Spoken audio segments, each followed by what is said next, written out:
¿Qué tal? ¿Cómo están? Buenas noches. Qué gusto estar con ustedes, poder llegar a través de este medio que es son las redes sociales hasta sus hogares, pues llevando la palabra de Dios, ¿verdad? Que tanto necesitamos ahorita en estos tiempos que estamos viviendo.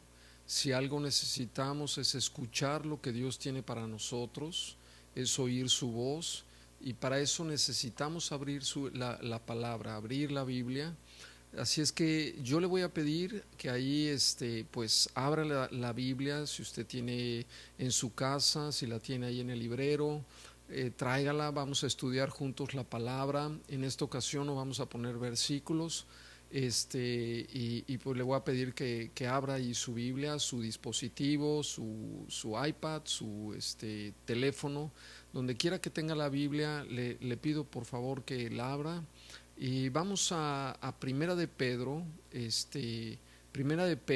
1 del 10 al 12.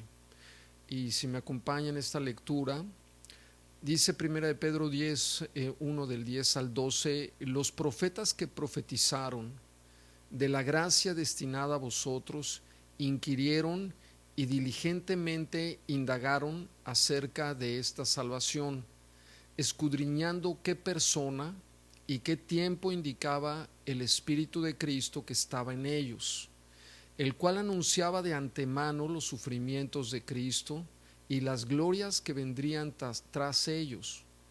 A esto se les reveló que no para sí mismos, sino para nosotros, administraban las cosas que ahora os son anunciadas por los que han predicado el Evangelio por el Espíritu Santo enviado del cielo, cosas en las cuales anhelan mirar los ángeles. Bien, vamos a inclinar el rostro y vamos a pedirle al Señor que nos dirija en este tiempo de estudio. Siempre es importante buscar la dirección de Dios cuando vamos a estudiar su palabra. Padre eterno, incline su rostro si gusta en su casa. Padre, te damos gracias por tu palabra. Hoy queremos pedirte que tú nos guíes. Espíritu Santo, sabemos que tú nos has de guiar a toda la verdad, has de abrir nuestro entendimiento, quita todo velo, quita todo estorbo para que podamos comprender la palabra, tus palabras, Señor, que has inspirado a tus profetas, a tus apóstoles. Te rogamos que seas tú, Señor, el que nos guíe, que nos dé entendimiento y que esta palabra pueda ser implantada en nuestros corazones y lleve fruto en abundancia. En el nombre de Jesucristo, amén. Bien, el tema de este estudio es la grandeza de la salvación. Pedro, en este primer capítulo, exalta la grandeza de la salvación en varias maneras. Es grande nuestra salvación porque Dios nos escogió de antemano, de acuerdo al versículo 2. Desde antes de la fundación del mundo, dice el apóstol Pablo también, nos escogió para que seamos conformados a la imagen de su Hijo. En segundo lugar, también es grande nuestra salvación porque nos da una esperanza segura, de acuerdo a los versículos 3 al 5. También es una salvación grandiosa porque hace que el creyente se regocije en Dios y ame a Cristo aún en medio del sufrimiento, de acuerdo al verso 6 al 9. Es maravilloso ver cómo nos podemos, ¿verdad?, regocijar en medio de los problemas. ¿Por qué? Porque tenemos la salvación eterna que el Señor nos ha dado. Como vimos en el capítulo anterior, Pedro nos enseña que el gozo de la iglesia viene debido a nuestra salvación, a nuestra gloriosa salvación. Dice el Salmo 96:2: cantad a Jehová, bendecid su nombre, anunciad de día en día su salvación. El Salmo 9, verso 14 dice: para que cuente yo todas tus alabanzas en las puertas de la hija de Sión y me goce en tu salvación. La Escritura aún en el Antiguo Testamento nos habla de gozarnos en la salvación. Isaías 25:9 nos dice, vaya a su Biblia, si no puede abrir el libro así de rápido, apunte la cita y estúdiela ahí en su casa. Dice Isaías 25:9: y se dirá en aquel día, porque aquí nuestro Dios le hemos esperado y nos salvará. Este es Jehová a quien hemos esperado, nos gozaremos y alegraremos en su salvación. Vemos que el tema de Pedro en el capítulo inicial, en el capítulo 1 de esta carta, es la bendición o grandeza de la salvación. Aquí la examina desde un punto de vista de 4 agentes divinos, podemos decir, que estuvieron involucrados en el mensaje de la salvación. Lo vamos a ver, lo vamos a ir analizando paso a paso. Vemos en primer lugar que los profetas del Antiguo Testamento, el primer agente divino, el profeta del Antiguo Testamento, ellos estudiaron diligentemente acerca de esta salvación que nos ha sido dada. Vemos también al Espíritu Santo que inspiró las Escrituras. Vemos también a los apóstoles del Nuevo Testamento que predicaron la salvación, y vemos también a los ángeles que examinaron nuestra salvación. Los ángeles están observando, ¿verdad? Ellos, vamos a ir más adelante, ellos no pueden recibir salvación. Ellos no experimentan la redención como nosotros, los seres humanos. Así es que ellos examinan a cada uno de nosotros para que podamos, tratando de entender, ¿verdad?, esta gracia que nos ha sido dado. Vemos que el tema del estudio de los profetas fue la salvación. En Primera de Pedro 1:10, acompáñenme al versículo que estamos estudiando, Primera de Pedro 1:10, dice: los profetas que profetizaron de la gracia destinada a vosotros, inquirieron y diligentemente indagaron acerca de esta salvación. Los profetas que profetizaron de la gracia destinada a vosotros, o sea, a usted y a mí, ¿verdad? Vemos que Pedro nos dice en primer lugar que los profetas del Antiguo Testamento profetizaron y hablaron, fueron portavoces de la gracia destinada a nosotros.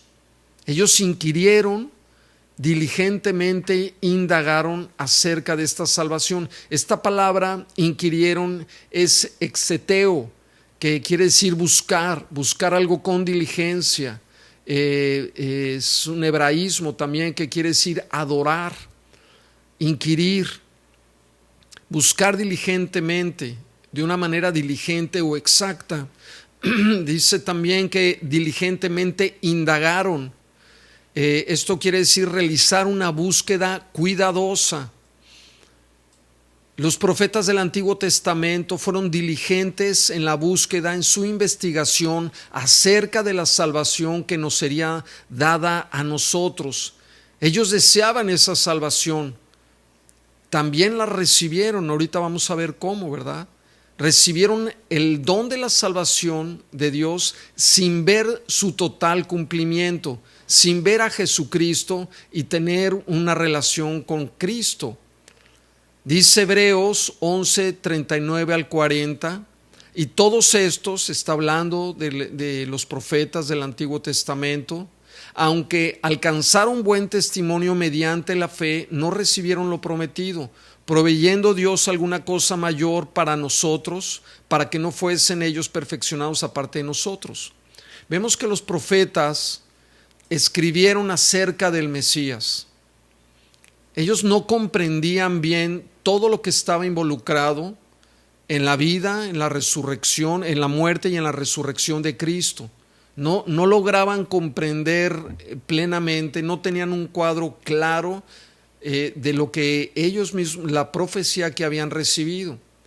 Vemos que el enfoque del estudio de los profetas trata de comprender a la persona de Cristo y a su obra, pero se centra especialmente en la gracia que nos sería destinada a nosotros a través de Cristo. Ese es el enfoque de los profetas del Antiguo Testamento, esta gracia que nosotros habríamos de recibir, la salvación que nosotros habríamos de recibir. La gracia abarca todo el motivo detrás de la obra salvadora. Dice Efesios 2:5, aun estando nosotros muertos en pecados, antes estábamos muertos en pecados, Dios nos dio vida juntamente con Cristo. Por gracia sois salvos. La gracia está detrás de nuestra redención. Es un don, es el regalo de Dios hacia la humanidad, la salvación, el favor inmerecido de Dios hacia la humanidad.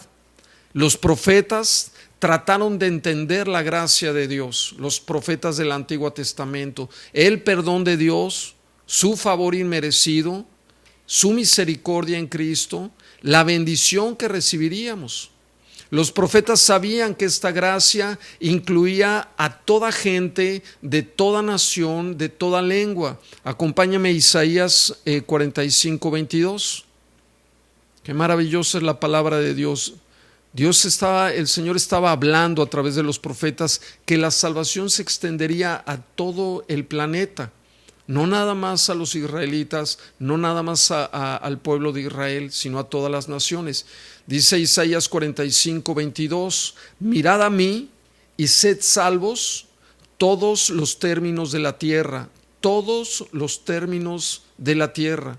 Fíjense qué maravillosa es la salvación. Dice, mirad a mí.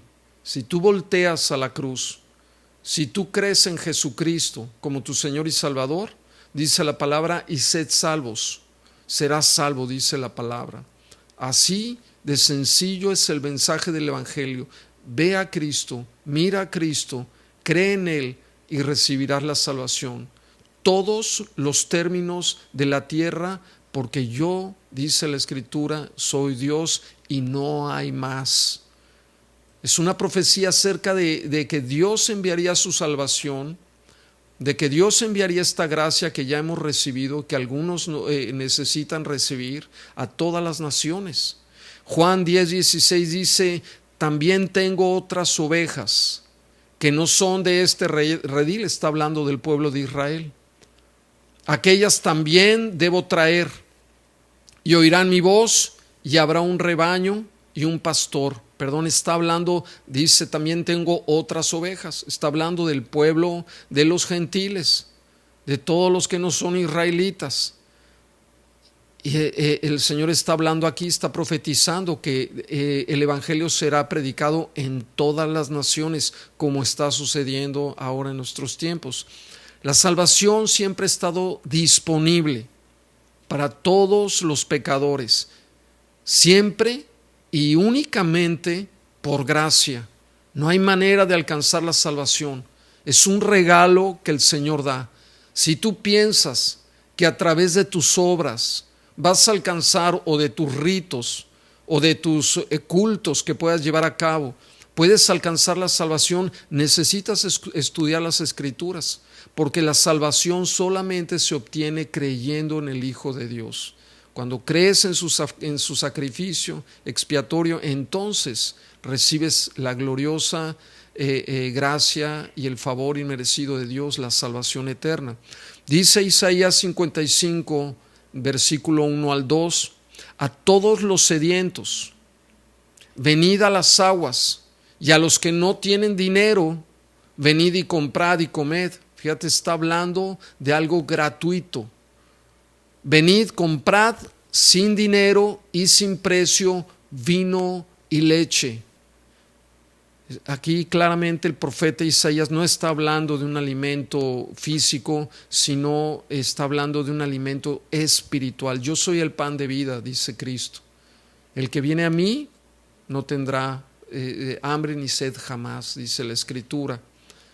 Es cuando venimos a Cristo que podemos saciar nuestras almas con el verdadero alimento. Dice el versículo 2, ¿por qué gastáis el dinero en lo que no es pan, y vuestro trabajo en lo que no sacia? Oídme atentamente y comed del bien, y se deleitará vuestra alma con grosura. Dios siempre manifestó su gracia en el Antiguo Testamento. Tenemos muchos ejemplos, pero la gran manifestación de su gracia estaba destinada para nosotros con la llegada del Hijo de Dios. Dice Juan 1:14, aquel verbo fue hecho carne, está hablando de Dios. Más arriba dice, en el principio era el verbo, y el verbo era con Dios, y el verbo era Dios. Está hablando de Jesucristo. Aquel verbo, dice el verso 14, fue hecho carne y habitó entre nosotros. O sea, Dios se encarnó en la persona de Jesucristo, la máxima manifestación de Dios hacia los hombres y la máxima revelación de Dios hacia el ser humano es la persona de Jesucristo. Por eso Dios le dijo a Felipe, ¿verdad? Felipe le dijo, muéstranos al Padre, y con eso nos basta. Jesús le dijo, Felipe, ¿hace cuánto que estoy con ustedes y no me has reconocido? El que me ha visto a mí ha visto al Padre. El verbo es el Padre, el verbo es Dios. Para los que tienen dudas acerca si de Jesucristo es Dios o no, Jesús es Dios hecho carne. Dice, y habitó entre nosotros y vimos su gloria, gloria como del unigénito del Padre, lleno de gracia y de verdad. Jesús es la gracia de Dios. Jesús es la manifestación. Jesús mismo es la gracia destinada hacia nosotros. Los profetas hablaron de la salvación a todas las naciones. Ellos no pudieron ver el cumplimiento, pero sabían que el Mesías cumpliría cada profecía de las que se encuentran en la Escritura. Es maravilloso, de verdad, ahora que he estado estudiando Primera de Pedro, ha sido un banquete, ¿verdad?, tremendo, porque es un libro que necesitamos estudiar ahorita que estamos pasando en estos momentos difíciles. Necesitamos entender cuán grande es nuestra salvación, y esto nos llenará de gozo aún en medio de esta tribulación, de estos problemas que estamos enfrentando. Vemos que los profetas sabían que el Mesías iba a padecer. Lo profetizaron. El Salmo 22, usted léalo con detenimiento en su casa, habla de la crucifixión de Cristo. También habla Isaías 53, describe en detalle los sufrimientos de Jesucristo, del Mesías. También ellos profetizaron que triunfaría en el Salmo 2, del verso 6 al 9, que Cristo vencería y que Dios establecería su rey, a Jesucristo, sobre su santo monte, donde gobernaría con mano de hierro. Jesucristo, dice la Escritura, murió, fue sepultado, resucitó, dice la Escritura que ascendió al cielo y está a la diestra del Padre, y ahí está gobernando el universo. Dice también el Salmo 16, 10, dice Dios que no permitirá que su santo vea corrupción. Esto habla de su resurrección. Cristo resucitó de la tumba y ascendió al cielo y 40 días después, y lo vemos registrado en los evangelios, en los 3 evangelios sinópticos y en el evangelio de Juan. Vemos la resurrección de Cristo, y en Hechos también capítulo 1 del 2 al 9. Isaías profetizó que el Mesías también reinaría desde el trono de David. En Isaías 9 del 6 al 7. Los profetas también previeron que el Mesías iba a salvar, ¿verdad?, a la humanidad. En Isaías 61 del 1 al 2 lo podemos ver con claridad. Vemos que a pesar de que los profetas del Antiguo Testamento estaban conscientes de sus profecías, ellos hablaban de una salvación futura. Ellos tenían un profundo deseo de entender sus profecías, de lo que Dios les estaba dando, de lo que estaban profetizando. Acuérdense que la profecía no viene por inspiración humana, la profecía viene por inspiración divina.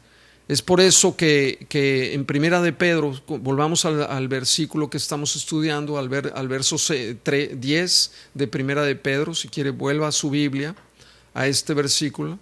Dice: los profetas que profetizaron de la gracia destinada a vosotros inquirieron y diligentemente indagaron acerca de esta salvación. Inquirieron y diligentemente indagaron.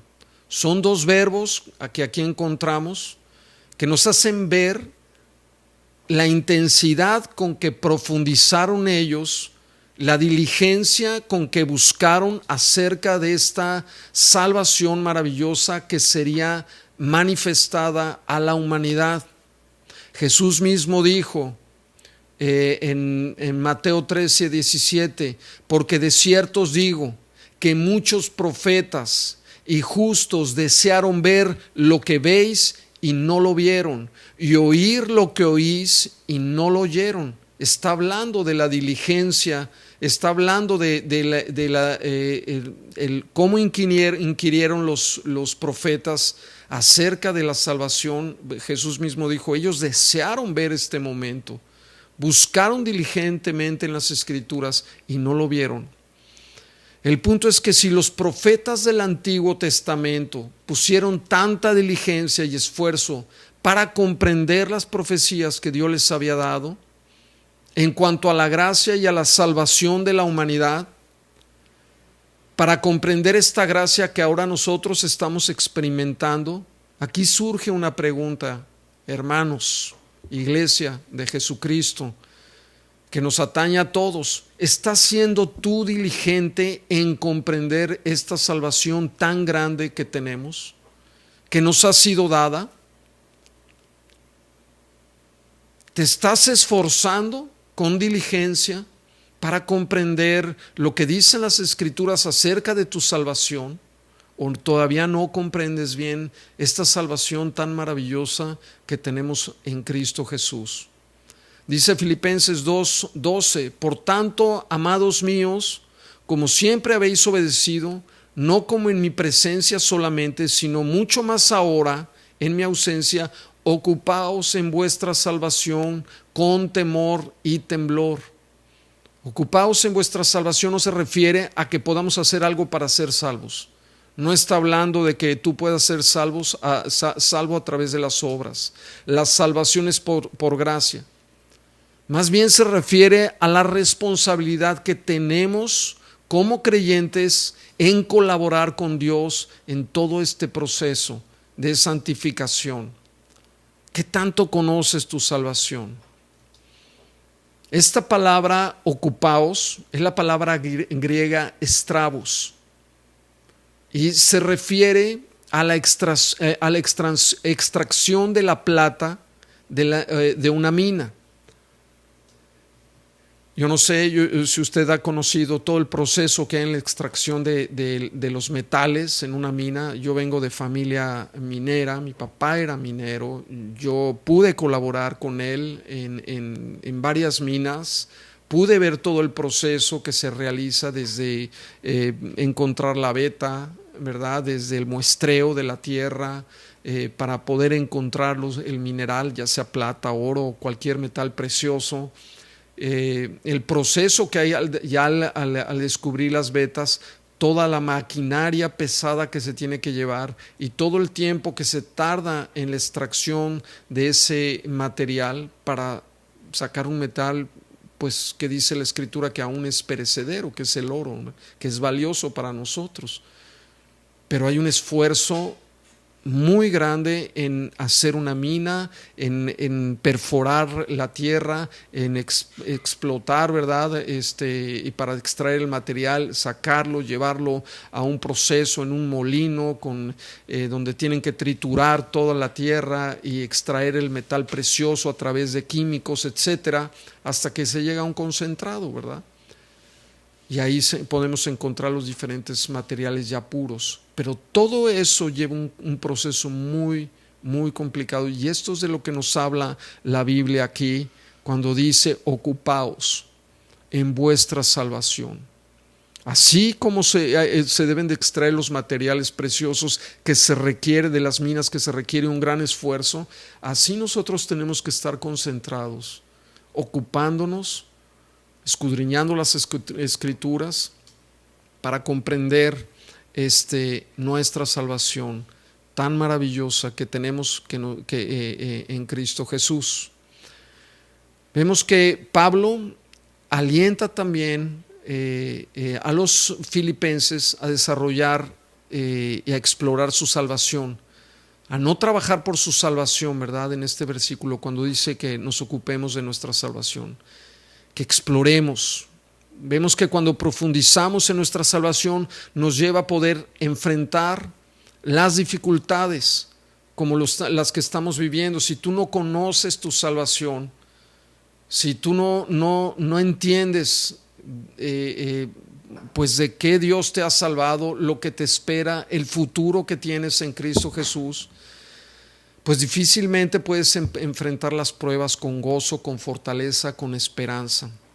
Algunos, por ejemplo, saben más de su equipo de fútbol, soccer o americano, a lo que le vayas, saben más de eso que de su salvación. Desgraciadamente, así es. Es por ello que Jesús nos exhorta. También en Juan 5:39, acompáñenme a esta cita. Dice la Escritura, si gusta vaya por su cafecito, ¿verdad? Vaya por un vasito con agua. Estamos estudiando la palabra. Y dice la Escritura en Juan 5:39, escudriñad las Escrituras, porque a vosotros os parece que en ellas tenéis la vida eterna, y ellas son las que dan testimonio de mí. Escudriñad, esto quiere decir investiguen, profundicen, estudien cuidadosamente todo acerca de su salvación. Primera de Pedro 2:2 dice, desead como niños recién nacidos la leche espiritual no adulterada, para que por ella crezcáis para salvación. Ese es el anhelo que debemos de tener por el alimento espiritual. El crecimiento espiritual siempre va de la mano de una sed intensa por un deleite de la palabra de Dios. Si no hay ese deseo intenso de las Escrituras, una sed profunda por la palabra de Dios, no hay crecimiento espiritual. Si no hay deleite en la palabra de Dios, no puede haber, ¿verdad?, ese crecimiento. Por eso dice Pedro, desead como niños recién nacidos. ¿Cómo desea un niño recién nacido la leche materna? Pues las mamás lo saben. Cómo el niño se despierta y grita desesperadamente. Yo soy papá de 3 hijos, yo los vi crecer y vi eso en sus vidas, ese anhelo, ¿verdad? Hasta que la mamá llegue y les da la leche materna y santo remedio. Se duermen tranquilos, están en paz, y así sucede cuando nosotros anhelamos el alimento espiritual, para que por ella crezcáis para salvación. El propósito de estudiar la palabra de Dios no es solo aprender más, hermanos, sino llegar a ser maduros en la fe. ¿Cómo puedo enfrentar una crisis de esta magnitud que estamos viviendo sin madurez espiritual? Sin el conocimiento de tu salvación. Cuando estamos arraigados en el conocimiento de la salvación, de la verdad, esto trae estabilidad emocional y espiritual en nuestras vidas. Es por eso, ¿verdad?, que requerimos estar constantemente creciendo, congregándonos, estudiando la palabra, escuchando predicaciones, estudiando de manera personal, pero también existen varios ministerios en la iglesia que son para nuestra edificación. Dice Efesios 4, del 11 al 14, y Él mismo, está hablando de Dios, Dios mismo constituyó a unos apóstoles y a otros profetas y a otros evangelistas y a otros pastores y maestros.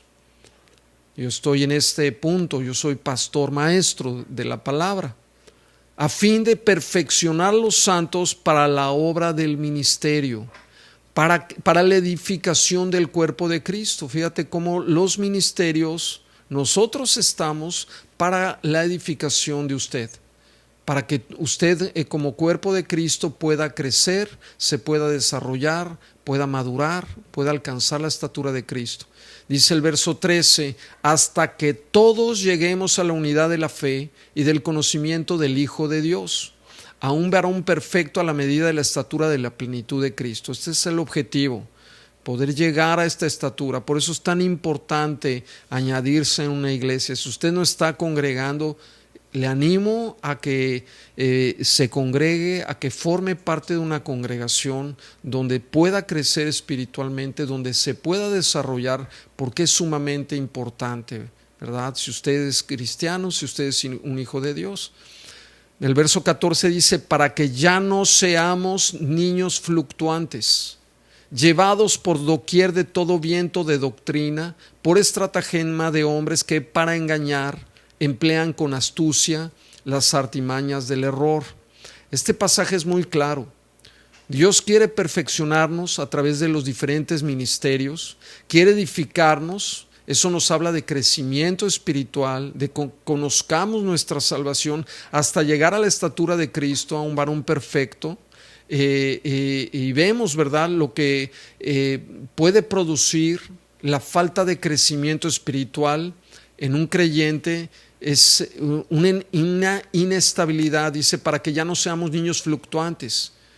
Un niño fluctuante, esta palabra griega quiere decir ser sacudido, ser arrastrados por las olas. Lo que estamos viviendo ahorita son una tormenta, son olas. Hoy hablaba por teléfono con mi hermano, ¿verdad? Y me decía, es que siento como si me encontrara, ¿verdad?, en un mar donde las olas están golpeando con una furia tremenda.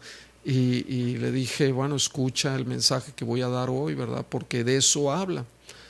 A veces así estamos en una tormenta, en un huracán, que pareciera que pasó de categoría, ya no es categoría 5, esto ya subió a otro nivel. Son tormentas fuertes y un niño fluctuante es arrastrado por las olas. Fíjese, la palabra fluctuar quiere decir moverse sobre las olas siguiendo el movimiento de ellos. Esto quiere decir ser lanzados por las olas, moverse abruptamente de aquí para allá con la violencia de las olas.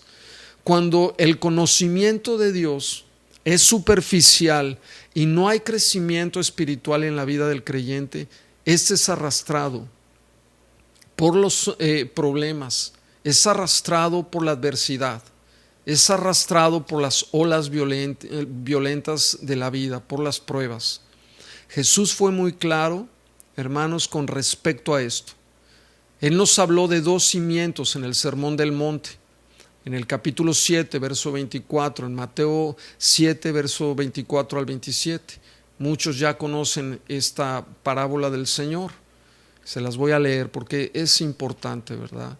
Dice, cualquiera pues que me oye estas palabras y las hace, le compararé a un hombre prudente que edificó su casa sobre la roca. Fíjese, vemos aquí, pone el Señor a dos personas, dos ejemplos. Cualquiera dice pues que me oye estas palabras y las hace, le compararé a un hombre prudente que edificó su casa sobre la roca. Una edificación firme, una edificación que puede soportar, y descendió, versículo 25, descendió lluvia y vinieron ríos y soplaron vientos y golpearon contra aquella casa. Aquí están las adversidades de la vida, los vientos, las lluvias, dice que soplaron y golpearon contra la casa. Tu casa puede estar siendo golpeada ahorita de muchas maneras, en la salud, en lo económico, en tu tranquilidad. Mucha gente ahorita está con una ansiedad tremenda, la ansiedad está subiendo a un grado máximo, ¿verdad? Pero fíjate, Jesucristo nos dice, esto va a venir. Y todo depende de dónde hayas fundado tu casa, tu vida, de que prevalezcas o no. Y dice el versículo 25, y no cayó, porque estaba fundada sobre la roca. Ese es el prudente, dice la palabra, el que oye y hace la palabra, el que escucha, el que escudriña, el que persevera, el que es diligente en estudiar la Escritura, el que crece en el conocimiento de Dios, va afianzando su vida con un fundamento cada vez más amplio, va edificando. Esto toma tiempo. Una edificación, un edificio grande con cimientos que puedan soportar. Ahorita ya los edificios que los construyen con cimientos que puedan soportar un terremoto grado 9 en la escala de Richter o tal vez más, con hidráulicos, etcétera. Pero la cimentación es uno de los procesos más tardados en una edificación. Tal vez se lo puedes preguntar a un ingeniero o arquitecto y él te lo puede explicar mejor. Pero eso toma tiempo. Y es mejor que uno comience ya a edificar sobre la roca, ¿verdad?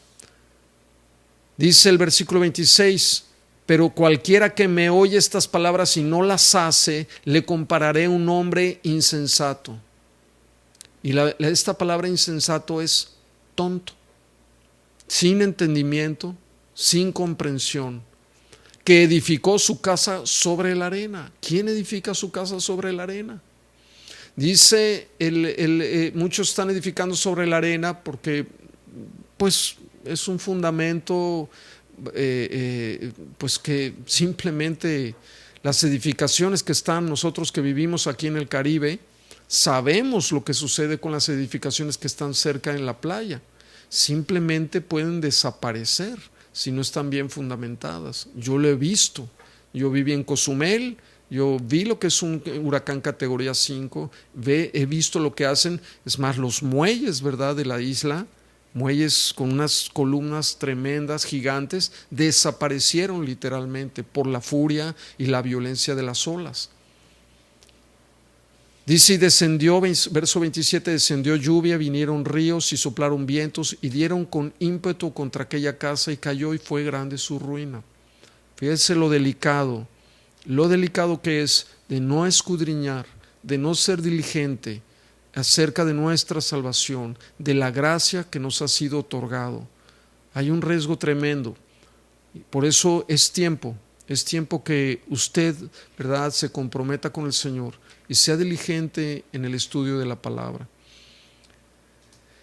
Vemos que Dios quiere que usted cimiente. ¿En dónde estás fundando tu vida? ¿En dónde estás fundando tu vida? ¿En Cristo, que es la roca, en el conocimiento de Dios, en la sana doctrina? Porque hay iglesias que de verdad dan unas doctrinas que pues tienen a la gente alimentándose con un evangelio muy light, ¿verdad?, sin darles, ¿verdad?, el alimento sólido, el alimento espiritual suficiente para que se desarrollen. Si los pastores mantienen, nosotros lo vemos en el instituto bíblico, tenemos un instituto bíblico donde van algunos pastores ahí y tenemos que ser conscientes de esta verdad. Si nosotros seguimos dándoles leche espiritual por mucho tiempo a la iglesia, pues la repercusión va a ser para los congregantes, para la iglesia que no crece y al rato están llenos de problemas en todas las áreas matrimoniales, espirituales, financieros, de todo tipo. Necesitamos arraigar bien y cimentar bien a los creyentes en la verdad. En fin, hermanos, vamos a continuar nuestro estudio. Necesitamos crecer en el conocimiento de nuestra salvación para poder ser un árbol arraigado, que esté bien arraigado, ¿verdad?, que pueda soportar la furia de los vientos, que pueda soportar la furia de las tormentas. Esta tormenta que estamos soportando requiere de que tú tengas raíces profundas, que seas un árbol. Hace poco les daba el ejemplo, ¿verdad?, cuando nosotros vivimos el huracán Wilma allá en Cozumel ya hace algunos años, muchos lo recuerdan aquí. Fue un huracán devastador, destruyó prácticamente la isla, pero algo que me llamó la atención cuando yo salí, terminó el huracán, fue que sobre la acera había un árbol derribado. Cuando yo me acerqué, lo que pude ver es que las raíces de ese árbol eran raíces muy, muy pequeñas y muy delgadas, a comparación de otros árboles, ¿verdad? Aún palmeras que se encontraban en las playas, que aunque estaban dobladas de la fuerza del aire, trata tú de mover una palmera y vas a ver si puedes hacerlo, ¿verdad? Pues no se podía. Pero estas palmeras lo que tenían eran unas raíces profundas, raíces gruesas, ¿verdad? Necesitamos raíces profundas. El conocimiento de Dios, que dice la palabra escudriñad, eso también quiere decir haced pozos profundos, para que de ahí brote, ¿verdad? La vida, dice la Escritura, para que de ahí brote el alimento espiritual. Vamos a continuar nuestro estudio en el versículo 11, dice Primera de Pedro, capítulo 1, verso 11, escudriñando qué persona y qué tiempo indicaba el Espíritu de Cristo que estaba en ellos, el cual indicaba de antemano los sufrimientos de Cristo y las glorias que vendrían tras ellos, escudriñando qué persona y qué tiempo indicaba el Espíritu de Cristo que estaba en ellos. Vemos que los profetas del Antiguo Testamento no solo estaban interesados en la doctrina general con respecto al Mesías, ellos intentaron saber qué persona vendría como Salvador, juez, profeta, rey y sacerdote. Ellos querían saber durante qué tiempo o qué época ocurriría eso. Ellos escudriñaron diligentemente, querían saber. Ellos indagaron acerca de quién era el Mesías y cuándo habría de llegar el Mesías. Esto mismo, hermanos, nos sucede a nosotros con respecto a las profecías del Nuevo Testamento. Podemos saber ciertos acontecimientos que nos revelan la Escritura, que han de venir, que se están dando, ya estamos viviendo algunos de ellos, estamos viviendo tiempos proféticos. Es por eso que entendemos que nuestra redención se acerca, nuestra salvación se acerca. Hay cosas, ¿verdad?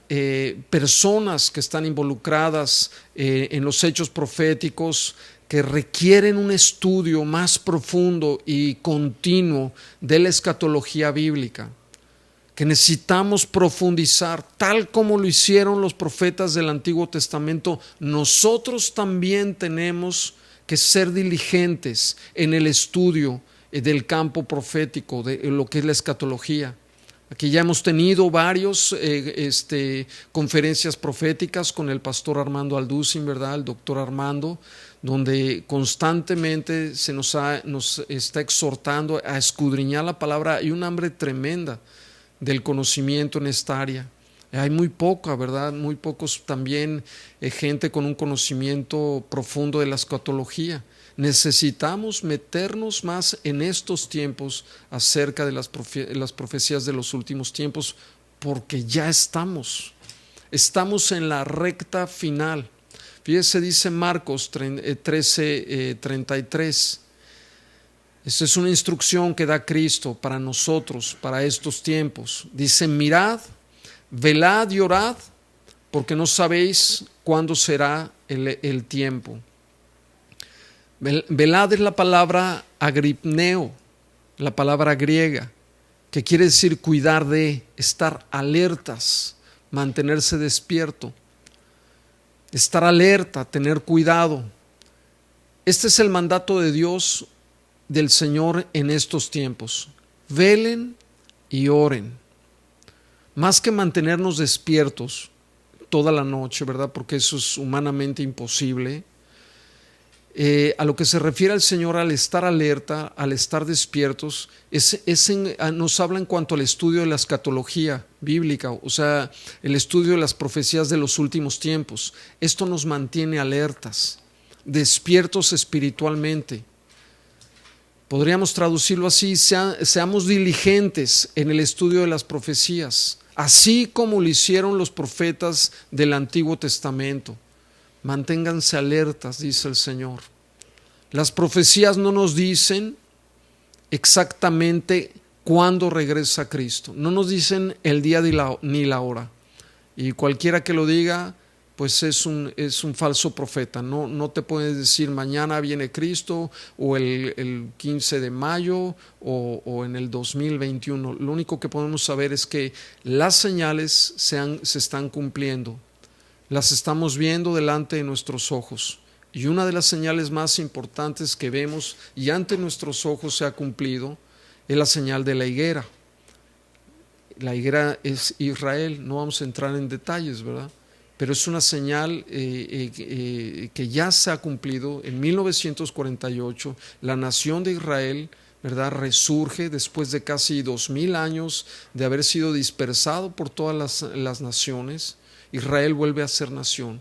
Cristo dice: cuando la higuera comience a reverdecer, no pasará esta generación hasta que todo esto sea cumplido. Todo lo que profetiza Cristo en Mateo 24, en Marcos 13. Estamos ya ante el cumplimiento de esto, y es por eso que necesitamos ser diligentes en el estudio de los tiempos finales. Todo esto, ¿verdad?, nos lleva también al conocimiento, es parte de estudiar nuestra salvación. Nuestra salvación final es cuando Cristo regrese y nuestros cuerpos sean transformados, seamos conformados a la imagen de Jesucristo. Y estamos cerca. La profecía es luz en medio de la oscuridad, es luz en medio de las tinieblas. Pedro nos lo dice claramente. Segunda de Pedro 1:19 dice: tenemos también la palabra profética más segura, a la cual hacéis bien en estar atentos como una antorcha que alumbra en lugar oscuro, hasta que el día esclarezca y el lucero de la mañana salga en vuestros corazones.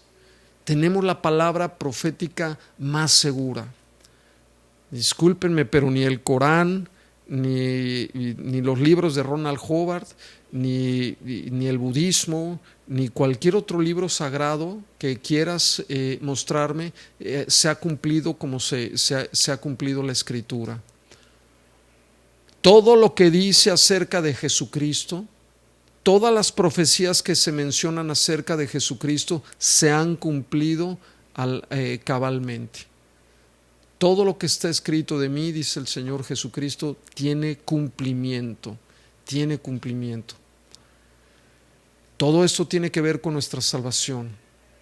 Si la grandeza de la salvación que ha de venir, ¿verdad?, fue el estudio intenso y la preocupación de los profetas del Antiguo Testamento, esto debería de ser igualmente precioso, sino más para nosotros, que tenemos ya la revelación completa. Ellos no tenían toda la revelación del Evangelio. Acuérdense que el Evangelio estuvo oculto desde la fundación del mundo, desde el huerto del Edén, desde la primer profecía dada al ser humano. Ahí estaba el Evangelio ya. Y el Evangelio fue revelado, ¿verdad?, gradualmente. Es como el sol, ¿verdad?, que va saliendo en la mañana hasta que el día es completo. Ahorita podemos ya ver la revelación bíblica completa. ¿Cuánto más nosotros debemos de estudiar las Escrituras? Siendo que ya los tiempos que estamos viviendo son tiempos gloriosos, hermanos. Nuestra redención se acerca. Jesucristo viene, ¿verdad?, y va a gobernar todas las naciones. ¿Usted cree que este mundo va a aguantar como está? ¿Usted cree que esto va a continuar como lo estamos viendo? Las profecías de la Escritura son claras. El reino de los cielos se ha acercado. El reino de los cielos viene y Jesucristo gobernará todas las naciones. todas las naciones de la tierra se someterán a Jesucristo. Y eso estamos esperando, la era del reino.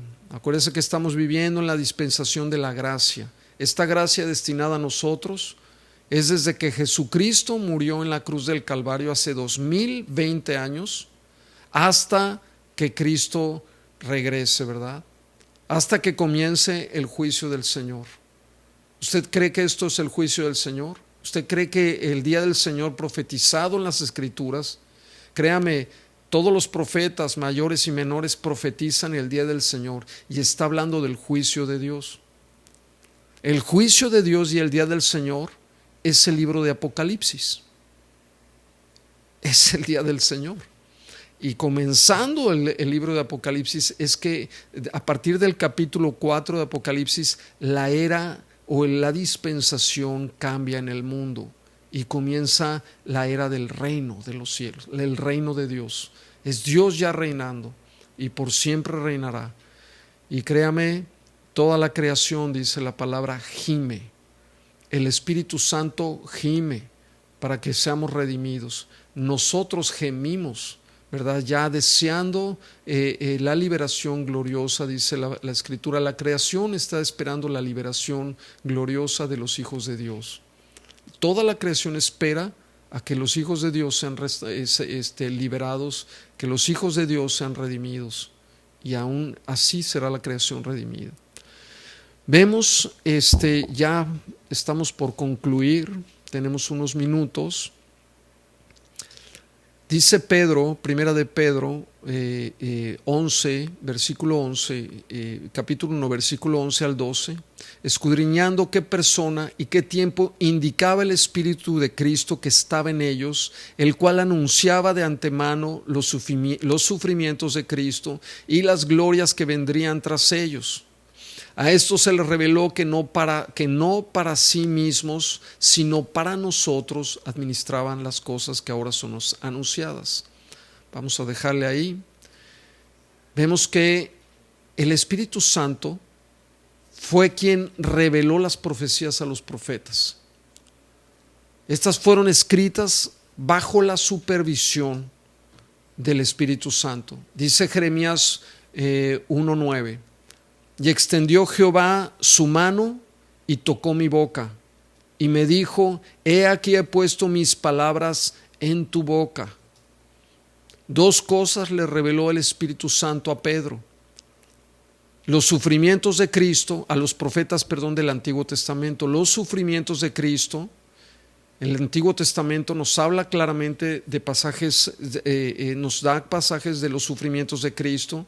El Salmo 22, Isaías 52 y 53, Daniel 9 del 24 al 26, Zacarías 12, 10, capítulo 13, 7, el Salmo 89 del 24 al 27, 32, etcétera, nos hablan claramente de los sufrimientos del Mesías. Isaías 52, 13, 14 dice: he aquí mi siervo será prosperado, será engrandecido y muy exaltado y en alto. Versículo 14: cómo se asombraron de ti muchos, de tal manera fue desfigurado de los hombres su parecer, y su hermosura más que la de los hijos de los hombres. El rostro de Jesucristo, cuando fue golpeado, cuando fue humillado por el imperio romano, dice la Escritura que fue desfigurado. Está profetizado que el Mesías tenía que padecer y se cumplió. Pero también nos habla de las glorias que vendrían después del sufrimiento. Acuérdese que siempre después del sufrimiento viene la gloria. Después de todo lo que estamos padeciendo, de todo lo que pueda padecer la iglesia en estos tiempos, después de eso viene la gloria. Antes de que Jesucristo, ¿verdad?, entrara a la gloria, tuvo que padecer, tuvo que tomar esa copa, ¿verdad? Y aún le dijo al Padre: si es posible, quita de mí esta copa, pero no se haga mi voluntad, sino la tuya. Vemos que las glorias de Cristo nos habla también, incluye verdades como la resurrección, la ascensión, la entronización de Cristo. Y aparecen en pasajes como Isaías 9, del 6 al 7, Daniel 2, 44, Daniel 7, del 3 al 14, Zacarías 2, del 10 al 13. No los podemos ver a todos por el tiempo. En su casa escudriñelos. Zacarías 14, del 16 al 17. Por ejemplo, un versículo que nos habla de las glorias, ¿verdad?, del Mesías. Dice Isaías 9, 6 al 7, porque un niño nos es nacido, hijo nos es dado, ¿verdad? Y el principado sobre su hombro, y se llamará su nombre admirable, consejero, Dios fuerte, Padre eterno, príncipe de paz. Lo dilatado de su imperio y la paz no tendrá límite. Sobre el trono de David sobre el trono de David y su reino, disponiéndolo y confirmándolo en juicio y en justicia desde ahora y para siempre. El celo de Jehová de los ejércitos hará esto. En fin, vemos que Pedro dice que el Espíritu de Cristo estaba en ellos. El Espíritu de Cristo estaba en los profetas del Antiguo Testamento.